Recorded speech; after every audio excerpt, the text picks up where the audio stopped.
el método de Dios, tal como lo vamos a ver, ha sido siempre traer una palabra que parece traída de los cabellos. Imagínense que el Dios al que nosotros anunciamos, que hizo los cielos y la tierra, se hizo hombre. O sea, ya solo esa idea, esa verdad, es algo que sobrepasa el entendimiento. ¿Cómo es posible que un Dios que es más grande que los cielos, dice la Biblia, que los cielos de los cielos no lo pueden contener, tomó una decisión unilateral, soberana, de hacerse exactamente igual a nosotros? Dios es tan perfecto que cuando creó al hombre, nos hizo a su imagen y a su semejanza. Pero para que conociéramos a Jesús, Él se hizo también cada vez más próximo a nuestra imagen y a nuestra semejanza. Y muchas personas han reaccionado a ese mensaje de una manera a veces indiferente, a veces displicente. Muchas personas lo reciben con humildad, con amor. Otros lo reciben con un espíritu crítico, otros lo reciben con bastantes dudas. Sin embargo, nosotros nunca dejaremos de anunciar el mensaje que nos ha sido encomendado. Nunca dejaremos de anunciar la buena palabra que nos salvó. Y el mensaje de hoy se llama La locura de la predicación.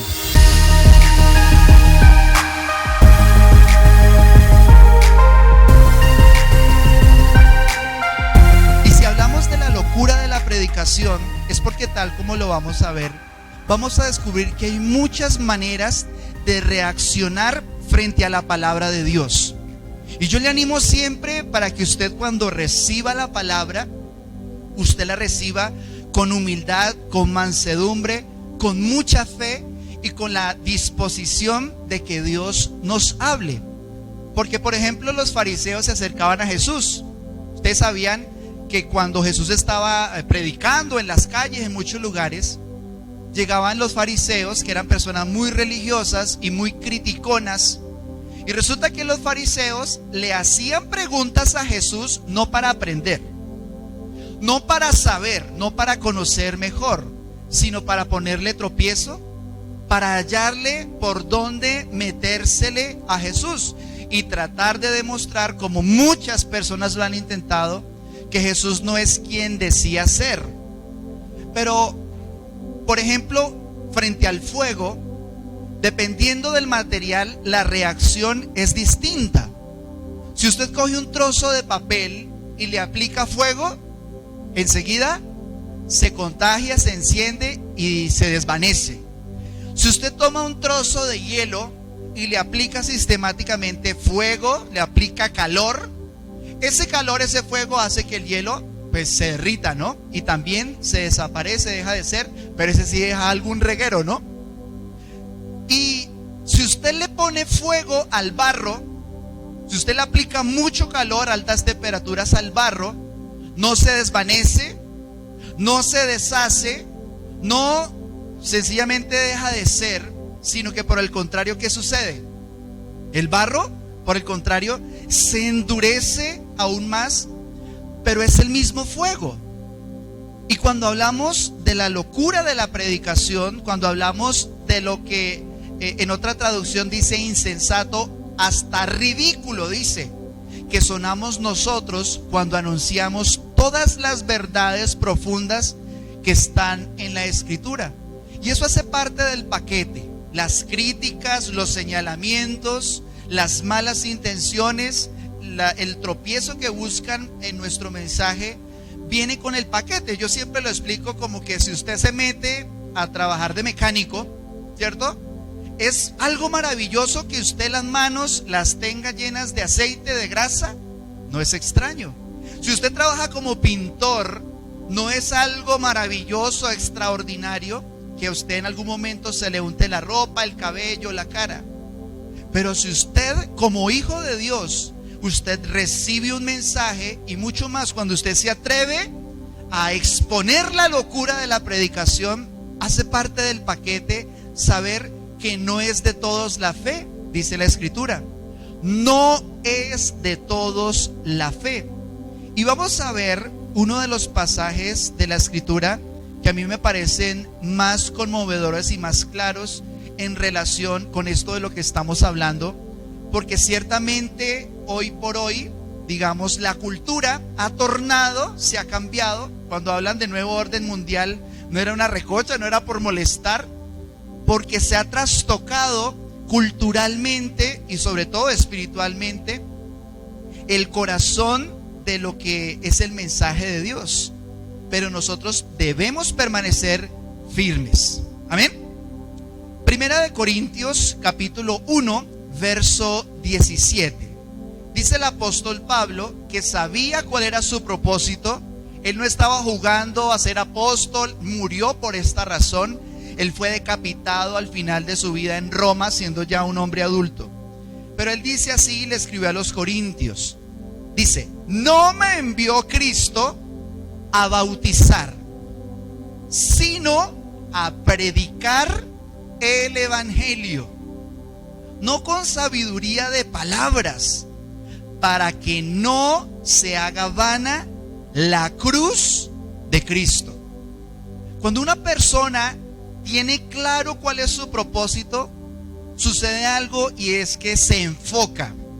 Cuando una persona dice: decididamente me voy a meter, y hay personas que dicen: voy a ser millonario. Personas que dicen: me propongo en mi corazón, voy a ser millonario. Y se meten de cabeza y se enfocan y hacen lo que sea, hasta vender el alma al diablo. Y hay personas que dicen: no voy a descansar hasta ser un profesional.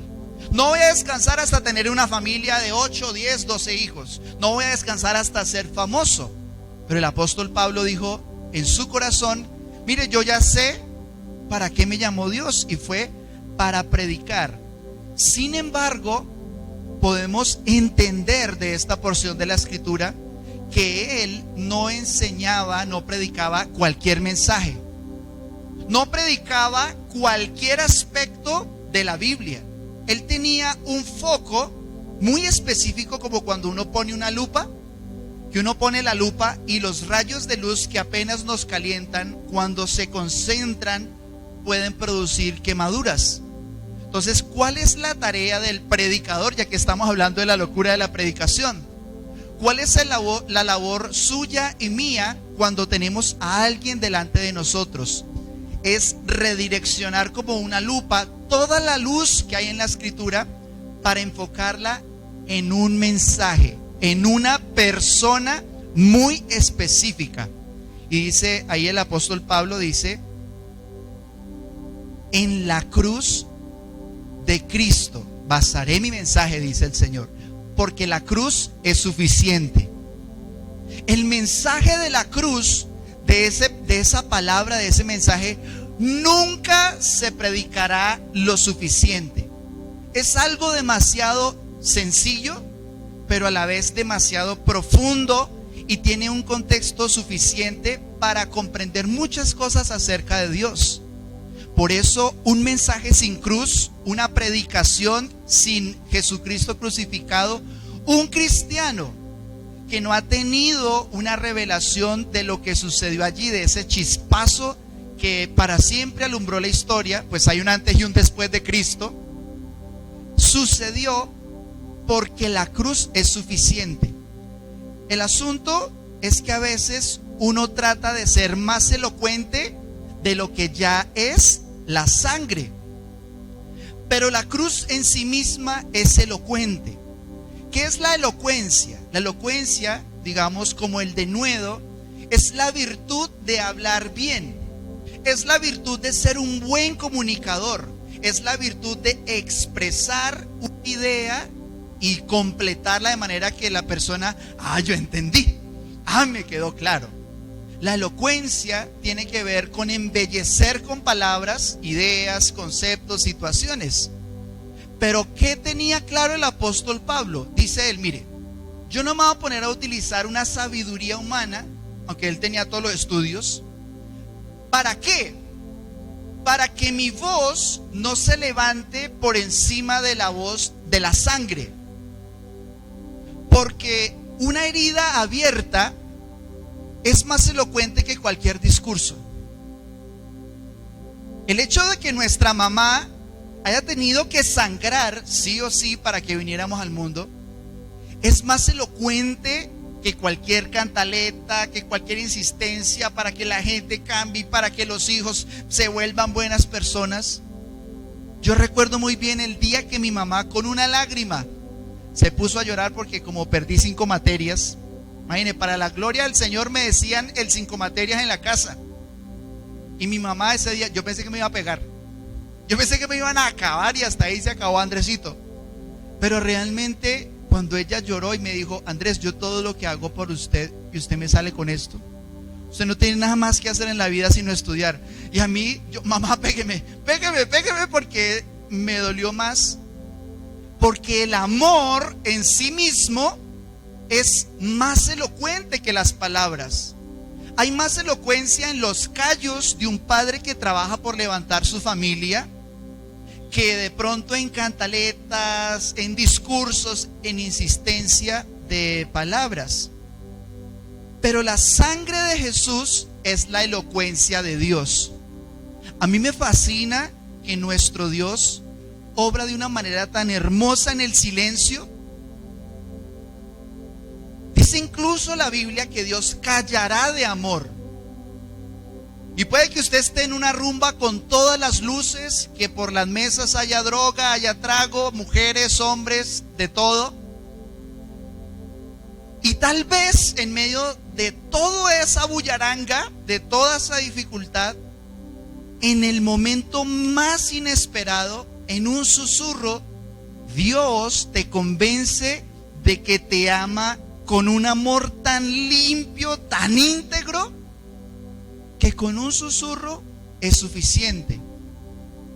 El pecado de los predicadores es que a veces tratamos con nuestra elocuencia de superar la elocuencia de la sangre y de la cruz. Y el apóstol Pablo dijo: mire, yo prefiero solamente predicar a Cristo crucificado, porque agregarle a la cruz realmente es quitarle. Agregarle al mensaje central de nuestra fe es quitarle el poder que tiene. Pero agregarle al mensaje del Señor es quitarle en la medida de que es una obra perfecta y está terminada. En inglés se entiende mejor que en español, porque en la Biblia y en las películas que nosotros vemos, cuando el Señor Jesucristo está en la cruz, Él dice: consumado es. En español, consumado es. Digamos, no está como la idea muy clara de que consumado es. Pero en inglés la traducción dice: it is finished. O sea, está terminado. Fue completo, fue terminado. Finish, finito, capito, terminó, se acabó. Es decir, en el momento del último suspiro, de la última gota, cuando Jesús entrega su espíritu, cuando ese compromiso le llevó a entregarse por completo, la obra de Dios quedó completa y terminada. Por eso no nos cansaremos de hablar de la cruz, no nos cansaremos de hablar de Jesús, y usted no se canse de escucharlo, porque si Dios le ha permitido estar en un lugar en el que siempre resaltamos la grandeza de la gloria del Señor, es porque Popayán y Colombia necesita esa palabra. Es una palabra de salvación, es una obra maestra lo que sucedió en la cruz. ¿Y qué pasa si usted a una obra maestra le da por agregarle algo más? Si usted tiene un cuadro perfecto que duró 33 años, duró alguien construyéndolo, duró 33 años pintando y le costó su sangre, y usted llega y dice: uy, no, esa cruz quedó chueca, esa cruz quedó torcida, ese clavo quedó muy arriba, uy, no, ese clavo le quedó torcido.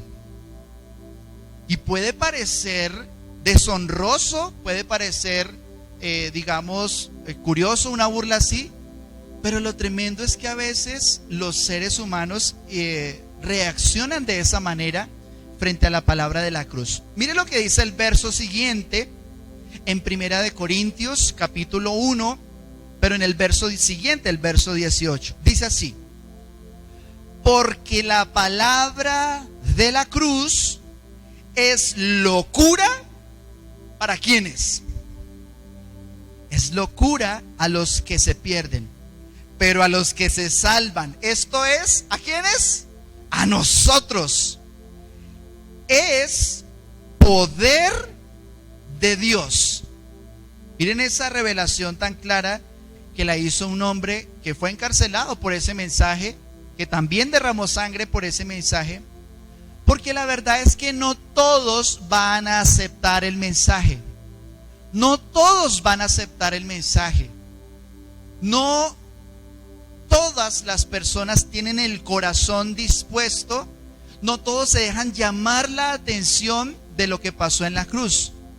Y Dios es tan bueno que en el himno nacional de nuestro país, cada vez que hay un evento importante, recordamos el llamado de Dios para Colombia. Y dice: comprende las palabras del que murió en la cruz.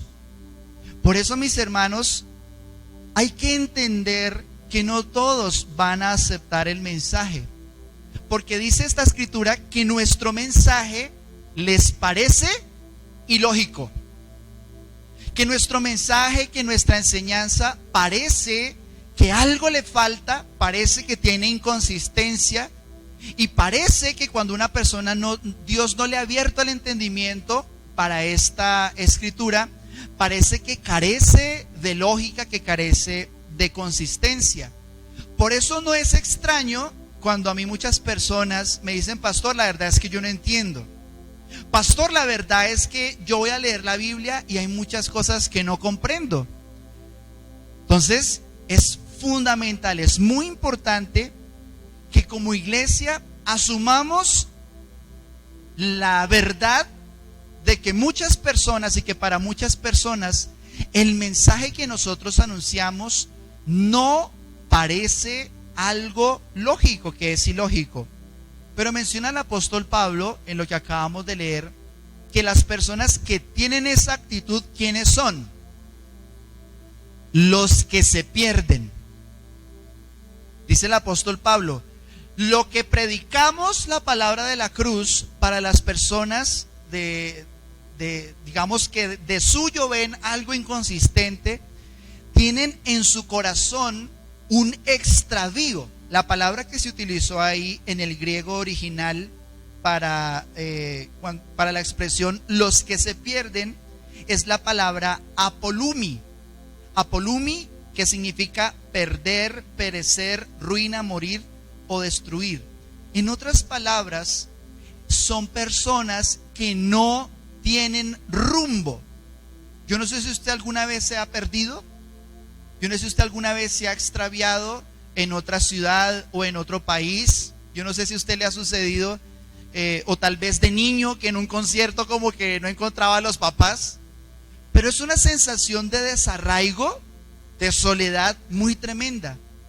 Y lo más fuerte de este asunto es que hay personas que tienen todo su cabal, que tienen profesiones, empleos, trabajos, que tienen una inteligencia, un reconocimiento.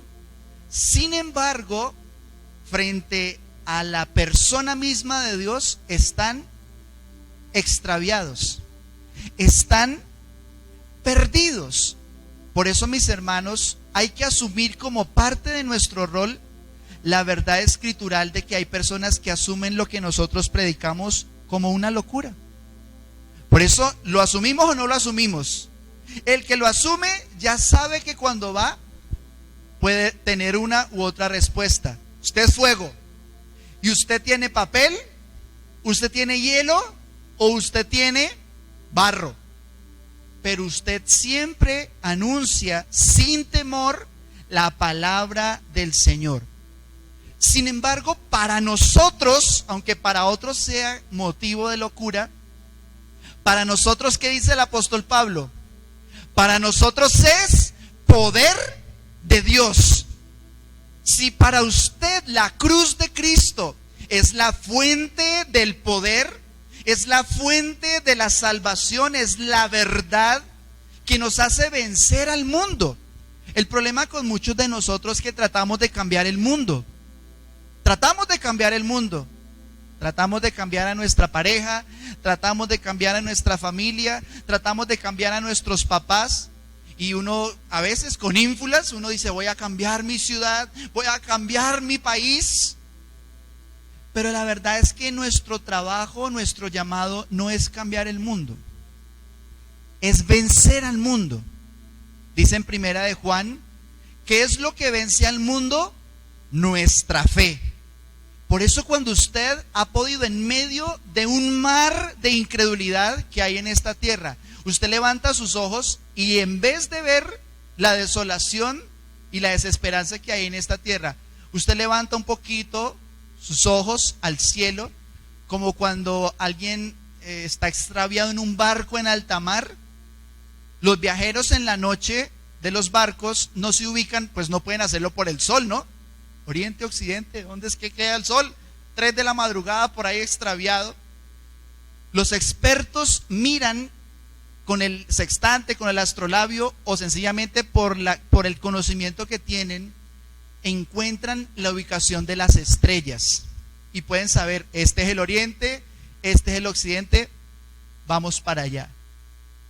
Entonces, si para usted la cruz es su norte, si para usted el mensaje de la sangre, el mensaje de la cruz es el poder de su vida, usted va por buen camino, conforme a lo que enseña la Escritura. Pero es importante, muy relevante, que este mensaje sea epicentro, sea el poder de lo que nosotros anunciamos. Dice en el verso siguiente y el que está aún después, en 1 Corintios 1, 19 y 20, dice así el apóstol Pablo: pues está escrito, destruiré las... Espere, si estamos leyendo bien, pastor. Destruiré, ¿qué es lo que Dios va a destruir? ¡Ah, caramba!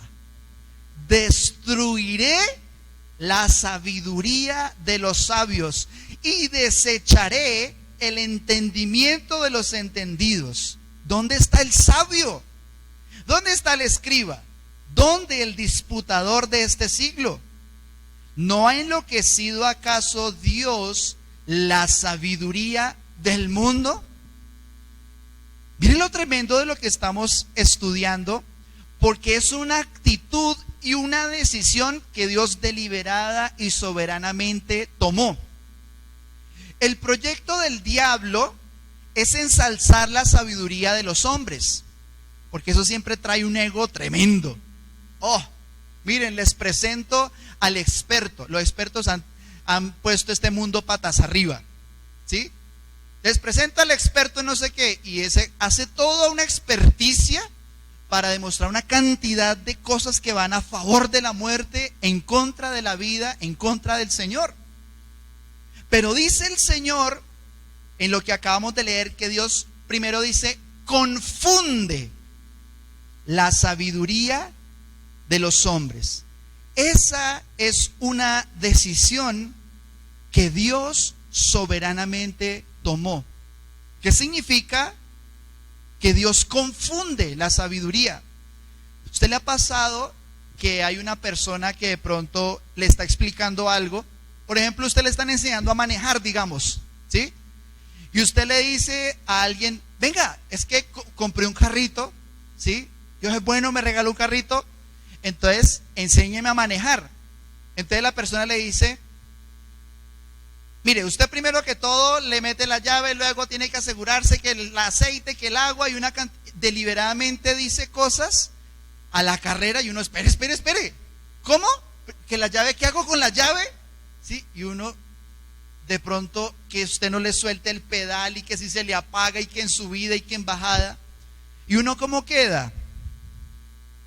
Uno queda confundido, y es un momento en el que uno parece que no sabe qué va a hacer, por dónde empieza. Y Dios, quiero que ustedes sepan, mis hermanos, lo que enseña la Escritura, Dios confunde la sabiduría de los hombres. Yo recibí clases con un profesor que él se llama Víctor Laignelet, Y ese hombre es uno de los intelectuales más importantes del arte en este país. Ha ganado todos los premios que usted quiera. Y el hombre es un dibujante excelente, es, digamos, en el campo del arte un genio. Y nos pusimos a hablar porque estaba desarrollando un trabajo en la universidad sobre la fe. Entonces le hice una entrevista con una compañera que también era cristiana y nos fuimos a la casa de él y él dijo llegó un momento en que él se dio cuenta de que también queríamos como evangelizarlo. 12 estudiantes insignificantes evangelizando al profesor, ¿sí? La eminencia, y yo le hablaba como con ese miedo, con ese respeto, porque es una persona realmente muy brillante. Pero me asombró algo que él dijo. Él dijo, mire, así la verdad lo que yo pienso de Jesús.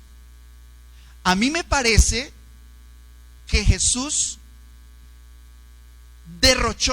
desperdició la oportunidad de llamar mi atención con su primer milagro. Y me explicaba a él que le parecía absurdo que Dios se hiciera hombre, atravesara el cosmos y llenara un cuerpo en una mujer virgen y naciera y creciera, y todos los niños que murieron por lo que sucedió y lo que pasó y una cantidad de cosas y tragedias y persecuciones. Y a los 30 años su primer milagro sea convertir el agua en vino. Él dice, no, me da mucha pena, pero yo ahí no me meto. Me daba a entender en otras palabras el profesor. Y me decía, me parece absurdo realmente que el primer milagro de Jesús sea convertir el agua en vino. Lo que pasa es que tal vez él no leyó 1 Corintios capítulo 1 en la Gran Comisión Popayán. Pero dice el Señor, confundiré deliberadamente. Pero hay otra palabra que se utiliza en ese versículo, y es la expresión destruiré. Es palabra de Dios. Dice, destruiré la sabiduría de los sabios. Es muy tremendo porque el plan del Señor siempre ha sido que nosotros podamos conocerlo en sus términos, en sus palabras. Por eso la sabiduría humana no es suficiente, no te basta. Dice además, desecharé el entendimiento de los entendidos. Y en último lugar también dice, no ha enloquecido Dios la sabiduría de los hombres, la sabiduría del mundo. Y esto es muy tremendo, porque insisto, es una decisión que Dios tomó. Por eso Dios es tan perfecto y tan amoroso que aún un campesino, una persona sencilla que jamás aprendió a leer y a escribir, cuando le hablan de Dios, sí, yo sé que Dios es bueno y yo sé que Dios me ama, y puede entender, no con muchas palabras y la grandilocuencia de los predicadores, con sencillez se puede dar cuenta de que realmente Jesús es la respuesta de Dios. Sí, es que Dios prometió y así lo hizo. Me acuerdo una de las primeras misiones que tuve en un pueblo que se llama Simití. Hace ya van a ser 16, tal vez 15, 16, 17 años. Y recuerdo mucho que había una muchacha en silla de ruedas y le dije, ¿puedo orar por ti? Yo dije, no, aquí, mejor dicho, me luzco orando por ella y que se levante y todos se van a convertir. Y entonces recuerdo mucho que le dije, ¿quieres que ore por ti? Ella me dijo, bueno, pues sí. Le faltaban algunos dientes. Bueno, pues sí. Y estaba ahí en la silla de ruedas. Y le dije, bueno, hagámonos adentro, porque me daba pena orar. Estaba empezando. Me daba pena orar por ella, entonces nos hicimos ahí adentro. Y yo así todo temeroso oré por sanidad. Evidentemente la muchacha no se sanó porque ahí no había fe. Sí, estaba aprendiendo de cómo lo hacían los demás. Pero ella empezó con curiosidad y le dije, ¿podemos ir a tu casa si quieres? Y dijo, sí, vayan mañana. Y fuimos al día siguiente y habían 20 personas, habían niños, habían de todos. Y fue tan estremecedor ver la sencillez con la que todos recibían la palabra, al aire público, al aire abierto, pues en una cancha de microfútbol. Y empezaba, mire, el reino de los cielos es como un señor que salió con una bolsita llena de semillas. Entonces, una parte, ¡pum!, ¡pum!, cayó en el piso y los niños, ¡wow!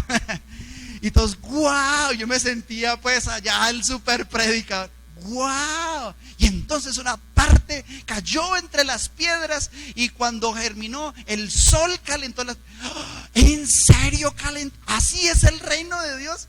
Y después sí es como crece, pero hay espinos y ahogan la palabra. Oh, casi que todos se iban así como de para atrás. Pero recibieron con una sencillez y al final el mensaje de recibir al Señor. ¿Ustedes quieren recibir a Dios que habite en ustedes? ¿Quieren recibir a Jesús? Todos, claro que sí, pastor.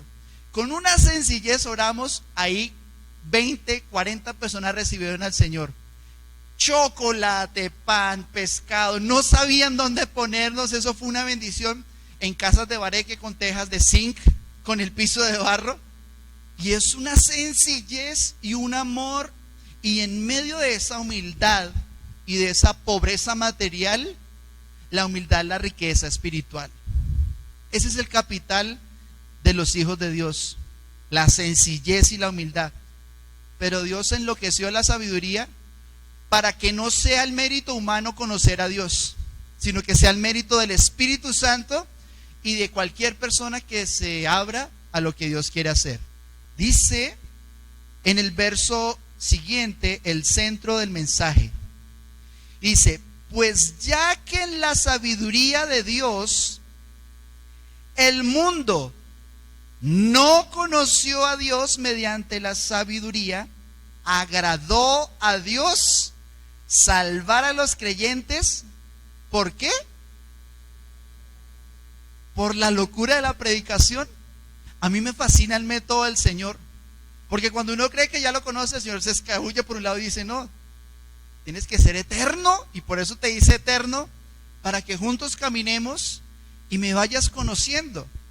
Pero dice aquí una realidad que es muy desafortunada en este mundo hipercomunicado de internet. Dice, el mundo no conoció a Dios. Esa es la tragedia de esta sociedad hipercomunicada, que se sabe todo de todo, menos del que lo hizo todo. Pero está escrito que ya que en la sabiduría de Dios el mundo no conoció a Dios, escogió el Señor otro método. Quiero que usted por favor le diga a alguien ahí a su lado, todo entendimiento es insuficiente. Dígaselo por favor ahí con humildad. Todo entendimiento es insuficiente. Significa que el lenguaje de Dios es diferente a lo que nosotros aprendimos y creíamos. El lenguaje de Dios es la fe. La fe es muy central en la recepción del mensaje del Señor. Si usted, sin importar su edad, sin importar su estudio, sin importar su condición, si usted puede tener fe, la Biblia dice que a pesar de cualquier pecado, que a pesar de cualquier pasado, si usted cree, dice la Biblia, usted agradará a Dios. Hebreos capítulo 11 dice, pero sin fe es imposible agradar a Dios. Luego, ¿solo es posible agradar a Dios por medio de las procesiones? ¿Por qué es que se puede agradar al Señor? Por medio de la fe. Mira, necesitas fe. Por eso aprende de la fe, desarrolla la fe en tu vida. Ahora, este pasaje, en primer lugar, dice, agradó a Dios salvar a los creyentes por la locura de la predicación. Nos muestra a Dios complacido. Dios complacido por la misión que estamos desarrollando como iglesia. Hay muchas personas que piensan que Dios está enojado, que Dios está bravo con la iglesia y por eso regañan a la iglesia. Pero a mí, ¿qué me enseña la Biblia? La palabra del Señor me enseña que Dios está complacido, satisfecho con esta locura de la predicación. Y quiero que usted pueda ver a Dios como un padre satisfecho. Usted sabe lo bonito que es cuando el hijo tal vez no sabe dibujar, tal vez no sabe rellenar los bordes, y le lleva a usted un papel mal escrito que dice feliz día papi, y usted el primer día del papá, se le salen las lágrimas porque ya quedó bien hecho, ya quedó bien hecho. No tenía que ser un genio para que ese mensaje tocara el corazón. Ese es nuestro Dios. Nuestro Dios es un Padre que cuando tú tienes fe y vienes a Él, Él se muestra complacido. Diga por favor, Dios está complacido con mi fe en Jesús. Pero también dice ese pasaje, agradó. La palabra agradó es estar de acuerdo, estar complacido, estar satisfecho. Como cuando el Señor le dijo, el Padre le dijo a Jesús, le dijo, este es mi Hijo amado en quien tengo placer, complacencia. Pero dice también que agradó a Dios salvar. Agradó a Dios salvar a los creyentes. Ahora quiero que usted pueda ver también a Dios como un Padre que salva, como alguien que siempre ha estado dispuesto a llegar en el momento más difícil. Una de las cosas más duras para mí fue descubrir a Dios como papá. Yo no crecí con mi papá, ustedes lo saben, pero no vamos a llorar aquí con mi psicología, sino que vamos a crecer con nuestra teología, ¿sí?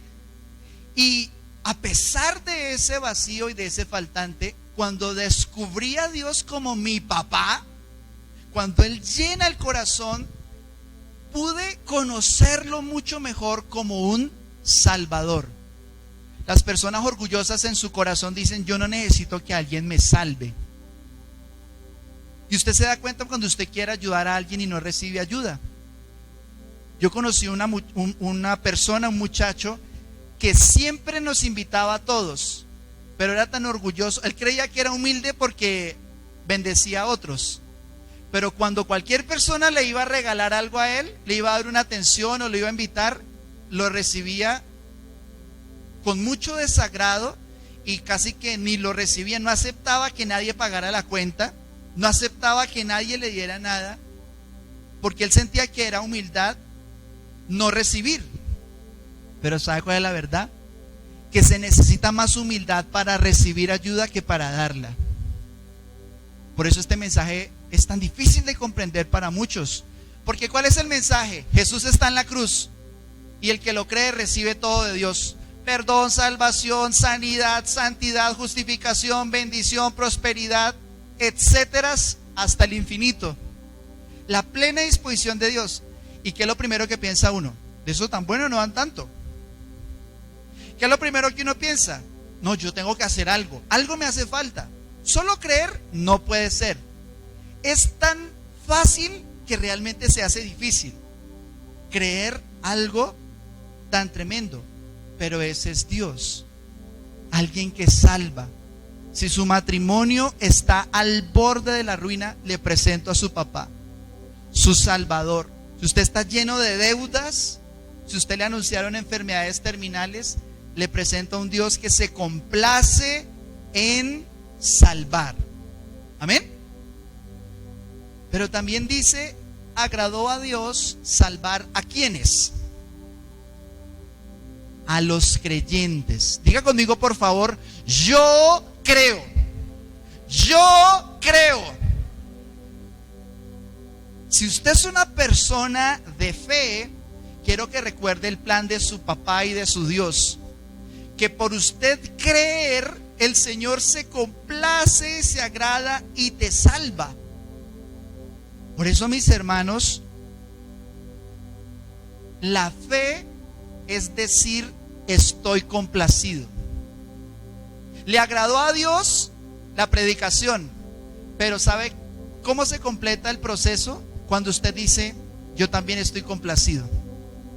Si usted puede decir, yo confío en ese mensaje, yo confío en esa palabra, estoy satisfecho, estoy complacido, ¿sabe qué viene? Una vida de mucha paz, de mucho descanso. Eso significa ser creyente, estar complacido, pero también significa confiar en un plan. Confiar en un plan. La palabra que se utilizó ahí es la palabra locura. La locura de la predicación. Si usted consistentemente se enamora de las escrituras, se mete con la palabra de Dios, usted va a encontrar que lo que parecía un rompecabezas desarmado, ¿eso qué va a ser amor? ¿Eso qué va a ser salvación? Eso es un rompecabezas ahí.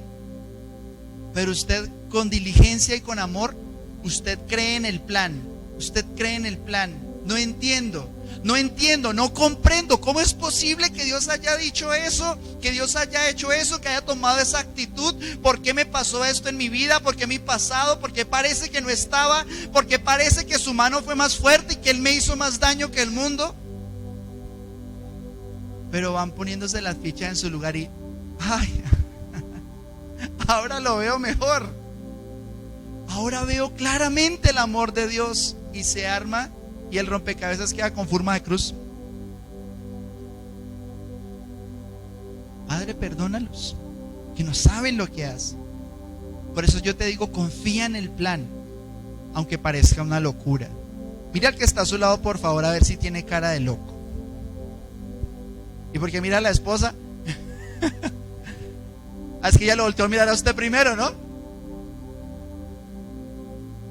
Mira, confía en el plan. Esto parece una locura. Esto parece como hacer un arca, un barco en tierra seca. ¿Usted sabía que antes del diluvio nunca había llovido? ¿Se imagina la esposa de Noé? ¿Se imagina la esposa de Noé? No, es que Dios me dijo que hiciera un barco. La palabra Noé significa descanso. Y dice que Noé halló gracia delante de Dios. Y estaba Noé 10 años. 10 años. Este señor se enloqueció. Noé, ya deje de hacer. Hombre, la plata del mercado, usted comprando clavos y madera para un barco. Usted está loco. Tranquila, mamita, que Dios me dijo que hiciera este barco. ¿Sí? 20 años. 30. Y usted imagina tener un marido terco y encima de todo terco por Dios. O sea, eso ya es la tapa. 90 y pico de años. La lluvia. Y dice la Biblia que la venida de Jesucristo va a ser igual que en los días de Noé. Que muchos andaban en fiestas, en parrandas, ajenos a lo que Dios tenía planeado. Y dice la Biblia algo muy duro, y es que la puerta no la cerró Noé. La puerta la cerró Dios. Génesis capítulo 6, léalo. Y dice, Jehová, fue él el que cerró la puerta, pero estuvo abierta 100 años. Entonces, no nos avergonzamos de lo que nos salva. No nos avergonzamos de la predicación. Al fin y al cabo estamos locos. La gente está más loca. Tranquilos, que ellos que critican están más locos porque no creen en Dios. Hay que estar muy loco y demasiado ciego para no aceptar el amor tan íntegro de Dios. Nunca nos avergonzaremos porque predicar es el método de Dios. Pero quiero ser más preciso. Predicar a Jesús es el método de Dios. Y terminamos con esto. Dice 1 Corintios 1, o sea, los versos siguientes, dice: porque los judíos piden señales y los griegos buscan sabiduría. Pero nosotros, ¿qué piden los judíos? ¿Qué piden los judíos? Señales, milagros. ¿Y qué buscan los griegos? Hay gente que necesita un milagro para creer. Muéstreme que usted es el Hijo de Dios. Muéstreme que usted predica verdad. Hágame un milagro, pues. Pero hay gente que dice, no, convénceme. Demuéstrame argumentalmente que la historicidad de tu discurso, ¿sí? Y Pablo ya sabía. Los judíos buscan, los religiosos buscan señales. Pero los envanecidos, que representan aquí a los griegos, que buscan que los descresten con sabiduría. Pero nosotros, ¿qué hacemos nosotros?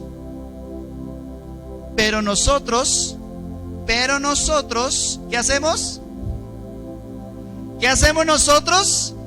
¿Qué hacemos como iglesia, como cristianos? Pero nosotros predicamos a Cristo crucificado. Para los judíos ciertamente tropezadero y para los gentiles locura. Quita los tropezaderos. Quita tanta petición, tanta necesidad, y mejor conoce y predica a Jesucristo. Y Primera de Corintios 1:24, mas para los llamados, así judíos como griegos, Cristo, ¿qué es Cristo? ¿Qué es Cristo para nosotros? ¿Qué es Cristo para nosotros? Cristo, poder de Dios. El que conoció a Cristo, conoció poder de Dios. Y dice, y Cristo para nosotros es sabiduría de Dios. Dios te está llamando. Dice, para los llamados, Jesús, poder de Dios. Vamos a pedirte a ti, amado Dios, revélanos ese mensaje, revélanos esa verdad de Cristo crucificado. Yo te digo, quita los tropiezos. Dice la Escritura que para los judíos Jesús es un tropezadero, que la palabra de la cruz es un tropezadero, que para las personas religiosas es más satisfactorio hacer cosas para merecer a Dios. Pero la Escritura dice que lo que le agrada a tu papá es que como un niño puedas creer. Quita el tropiezo del orgullo, del envanecimiento, pues está escrito también que lo que buscan los griegos es sabiduría. Pero nosotros predicamos a Cristo crucificado.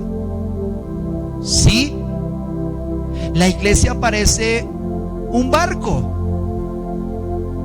Sí, la iglesia parece el arca de Noé. ¿A qué creen ustedes que olía el arca? Y aunque hubieran animales y sus olores, adentro había vida. Pero cuando vino el diluvio, se los llevó a todos. Pero los que estaban en el arca, que tenía brea por dentro y por fuera, fueron salvados. Sí, es de locos ser la iglesia. Sí, es de locos predicar este mensaje. Sí, es de locos creer las Escrituras. Pero ¿de qué le ha servido a los sabios de este mundo tanta sabiduría? En un mundo que está como un barco a la deriva, sin timón en la oscuridad. Y las tinieblas cubren la tierra. Para el mundo, lo peor está por venir. Mas para nosotros, Jesucristo, que es la plenitud de Dios, para nosotros que Cristo es poder y sabiduría de Dios, lo mejor está por venir.